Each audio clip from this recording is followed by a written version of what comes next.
팬데믹 이후에 마음을 정하지 못하고 혼란스러워하는 교인들이 많아졌습니다. 이 교회 저 교회 기웃기웃 교회 쇼핑이라고 하죠. 쇼핑을 하고 있는 교인들이 부쩍 늘었고요. 또 복음을 제대로 전하는 교회 어디 없습니까? 소개해 주세요. 이렇게 부탁 아닌 부탁을 하곤 하는데요. 좋은 교회라는 기준이 도대체 뭔가요? 또 목사가 교회 복덕방쟁이도 아닌데 목사 보고 좋은 교회를 소개시켜달라, 왜 그런 걸 알려달라라고 하는 건지 잘 모르겠습니다만은 이러한 현상은 교회에서 요구한 종교적 실천에 치여가지고 그동안 차곡차곡 쌓인 피로감에 교인들이 많이 지쳐 있었던 게 원인이 아닌가 싶습니다. 또 하나는 방범 활동에 대한 신뢰가 무너진 탓이 아닐까 싶기도 하고요.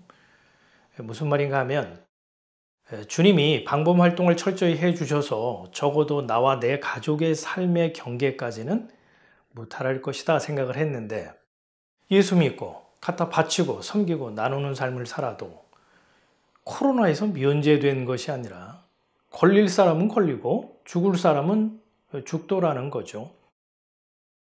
한마디로 예수 믿어도 뭐 별 쓸모가 없더라. 이 신앙에 대한 실망감이 바이러스처럼 번졌기 때문이다, 이렇게 생각을 해봅니다. 여러분의 신앙생활은 어떻습니까? 홀가분합니까? 무거워 눌리신다고요? 이도저도 아니면 그저 유리방황하는 중이십니까? 만일 신앙생활이 무거운 짐, 부담으로 작용을 해서 피로감이 몰려온다면 그것은 뭔가 문제가 있다는 신호로 봐야 합니다. 의외다 싶겠지만 교회가요, 교인들에게 부담감을 팍팍 안겨주고 있는 건 사실이죠. 사랑하는 성도 여러분, 주일 성수하셔야 합니다. 1년 52주 꼭 지키세요. 그 신앙의 기본 중에 기본입니다. 11조 온전히 바쳐야 합니다. 11조 떼어 먹으면 하나님의 것 도적질하는 것인데요, 그거 중죄입니다.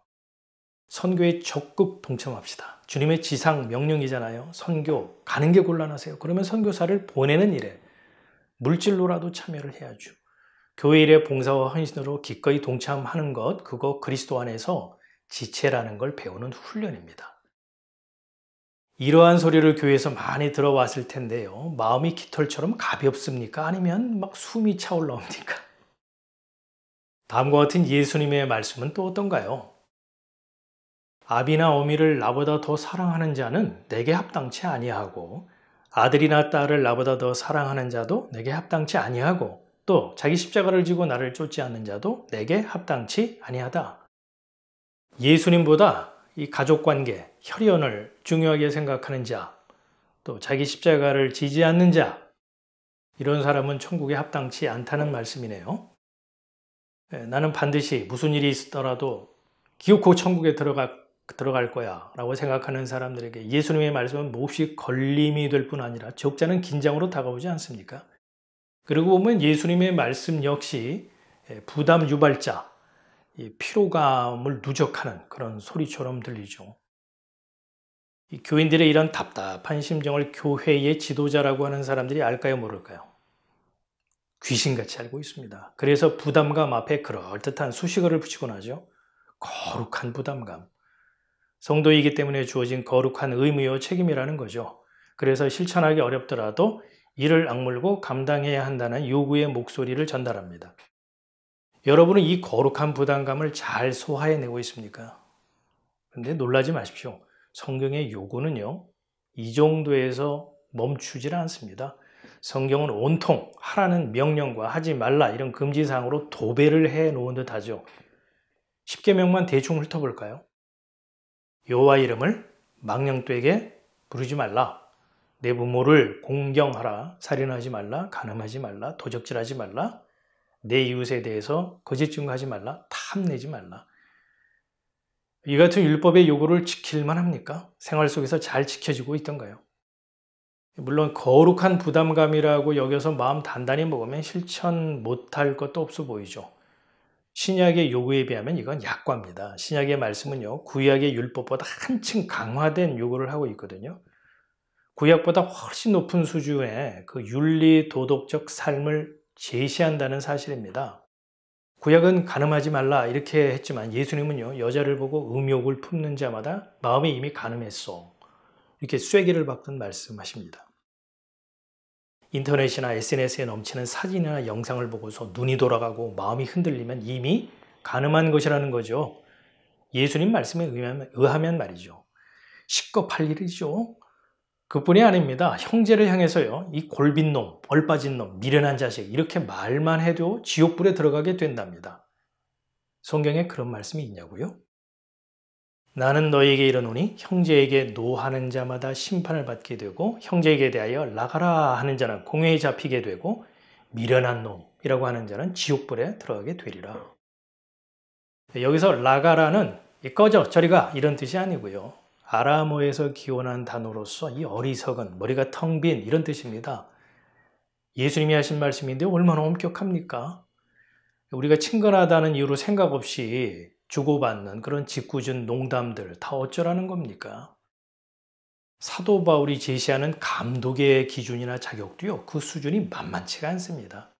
감독은 책망할 것이 없고 한 아내의 남편이 되고 절제하며 근신하며 아담하며 나그네를 대접하며 가르치기를 잘하며 술을 즐기지 아니하며 구타하지 아니하며 오직 관용하며 다투지 아니하며, 여기까지는 그런대로 지킬만 하다고 칩시다.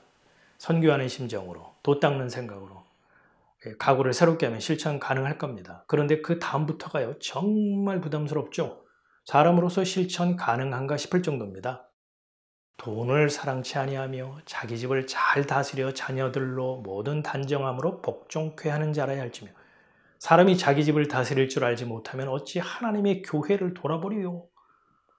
돈을 사랑치 말라니.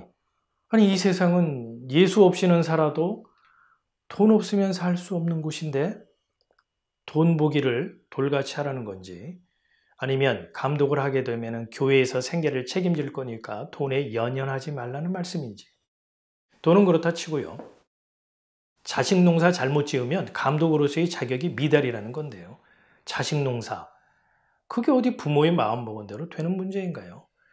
내 몸에서 태어난 자식이 어디요, 어느 방향으로 튈지 모르는 럭비공 같은 게 자식이잖아요. 머리가 좀 컸다 하면 고집이 이 쇠심줄처럼 보통 질긴 게 아닙니다. 자기 주관이 생기면서부터는요, 밥 먹는 거, 메뉴, 또 옷 입는 거, 머리 자르는 거 스타일, 이거 부모 말에 고분고분 순종하는 자식이 몇 안 됩니다. 하긴 뭐 머리 다 큰 자식들이 부모 말을 귀담아 들으면 그게 좀 이상한 거죠. 뭔가 바라는 게 있거나 다른 꼼수가 있는 게 아닐까요? 지 마음에 안 들면 대들기도 하고 또 부모의 권위를 무시하기까지 하니까, 사도 바울이 제시한 감독의 기준에 의하면 과연 몇 명이나 제대로 감독의 자격을 갖출 수 있을까, 이런 물음표를 던지게 된다는 겁니다. 살펴보았듯이 신약의 요구사항은 구약의 율법보다 실천하기 훨씬 더 어렵고 그래서 무거운 짐으로 작용합니다. 그렇다면 예수님은 사람들을 율법의 짐으로부터 쉬게 하시는 분이 아니라 율법보다 더 무거운 짐을 부과하면서 감당하라고 다그치는 그런 분일까요? 예수님은 피도 눈물도 없는 냉정하고 잔인한 분이신가요? 수고하고 무거운 짐진 자들아 다 내게로 오라, 내가 너희를 쉬게 하리라. 나는 마음이 온유하고 겸손하니 나의 멍에를 메고 내게 배우라. 그러면 너희 마음이 쉼을 얻으리니 이는 내 멍에는 쉽고 내 짐은 가벼움이니라 하시니라. 예수님의 이 말씀은 사람들을 자기 주변으로 끌어모으기 위한 사탕발림이고 진짜 의도를 숨기려는 연막이었던 걸까요? 성경을 읽고 가르치는 목사의 한 사람으로서 진지하게 생각하지 않을 수 없습니다. 예수님과 사도 바울은 왜 사람들이 실천하기 부담스러운 말씀을 했을까? 사람으로서는 감당하기 어려운, 실천이 불가능한 말씀이 왜 성경에 그렇게 가득 채워져 있는 걸까? 죽으면 죽으리이다, 이런 각오와 결단으로 온전히 실천하는 자만 천국행 티켓이 주어진다, 그런 요구의 말씀일까요? 만일 나 자신도 실천할 수 없는 걸 교인들에게 하라고 요구한다면, 성도에게 주어지는 거룩한 의무와 책임이다 이렇게 가르친다면 그건 이웃을 사랑하는 태도라고 생각하지 않습니다. 무리한 잣대를 들이미는 가식 행위라는 생각이 듭니다.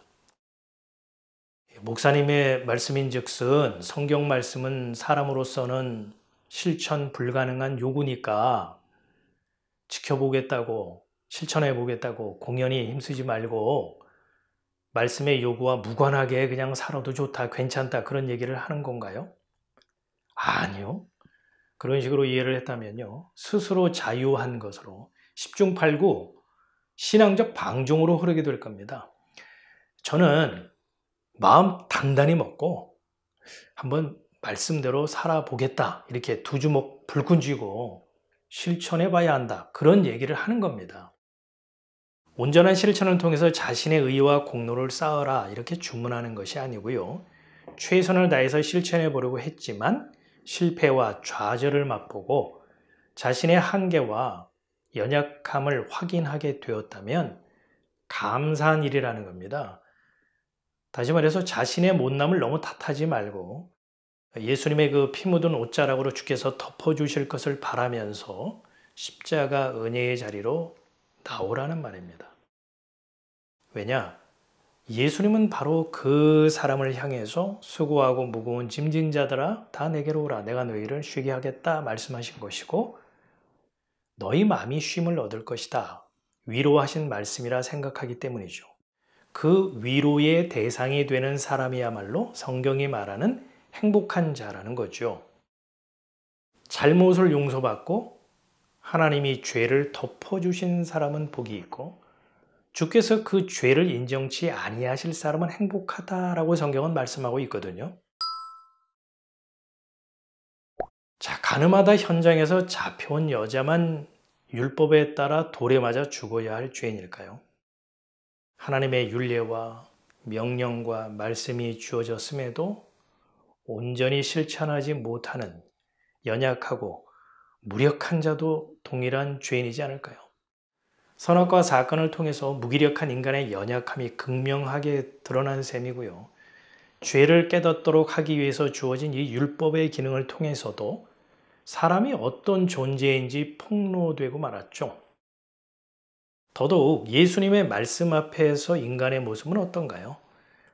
실천하기는커녕 말씀을 거역하면서 살아가는 자신을 발견할 뿐이죠.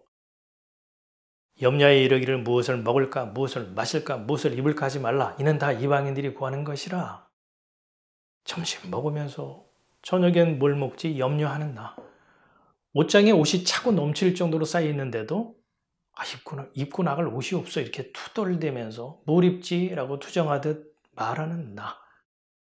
그러니 성경을 읽고 가르치는 목사라는 사람조차 구원에서 제외된 이방인과 다름없다는 겁니다. 무슨 말입니까? 성경은 사람이 행위의 주체가 되어서 말씀을 온전히 실천함으로써 의롭게 될 수 있다 이렇게 말하는 것이 아니라 세상과 사람의 실상이 어떠한지 드러내고 폭로함으로써 그리스도의 은혜와 공효를 입어야 할 자라는 걸 성경은 사람과 상의 한마디 없이 적나라하게 드러내고 있다는 거죠. 만일 사람이요 율법을 빠짐없이 온전히 실천할 수 있고 성경 말씀대로 살아낼 수 있다면 스스로 의롭게 되어서 자력으로 구원을 얻으면 되지. 구태여 예수님이 이 세상까지 내려오셔가지고 죄인들의 손에 의해서 십자가에서 처참하게 못 박혀 죽으실 필요까지 없었을 겁니다.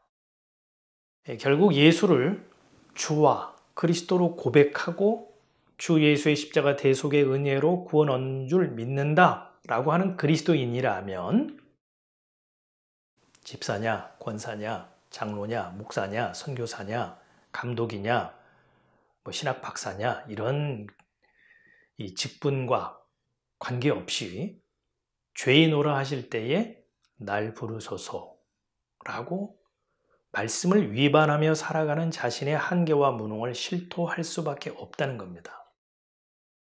이런 사람이 내 대신 율법의 짐을 지시고 십자가에서 그 요구를 못 박아버린 예수 그리스도께 감사할 수 있을 것이고 신앙생활이 깃털처럼 홀가분할 수 있다는 말입니다. 예수 그리스도의 십자가, 그 대속의 은혜를 전함으로 수고하고 무거운 짐진 사람들을 홀가분한 신앙생활로 인도하는 설교자, 그런 교회가 있을까요? 있다면 예수님의 위로의 말씀이 선포되는 것이고 그곳이 바로 마음 편히 둘 안식의 자리이지 않을까 싶습니다.